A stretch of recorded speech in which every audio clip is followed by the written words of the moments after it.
再来看少子化真严重哦，为着要提高生育率，减轻不应届翁仔某的负担，国民健康署对110年的7月份开始扩大补助做囡仔，2档外来有55000多对翁仔某接受补助，嘛已经成功生出1万多的阿婴仔咯。陈小姐甲王先生杀翁仔车上台，因透过人工有心生一个真古锥的查某婴仔，嘛是气功婴仔补助方案的第1万的翁婴仔。这个医疗过程当中是确实会比较辛苦啦，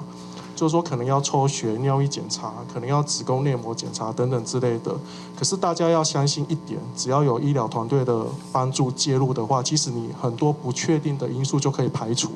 国健署表示，人工受孕补助为民国110年7月份扩大实施了后，到达已经有明显的效果。总共有超过173000多对，那么已经完成整个疗程，而且拨付费用的大概有5.5万的家庭哈，那大概拨付了38亿以上。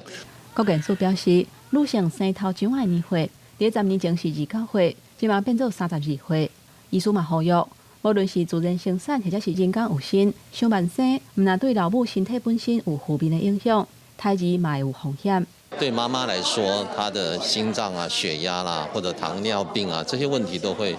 比较大。35岁以上的孕妇，她怀有这个小孩子有唐氏症的几率也都会比较高。根据内政部的统计，这10年来，国内35岁以上的产妇对19%提高到32%。资本红看作是生育主力的25岁至34岁女性，生育率为71.2%降到58.5%。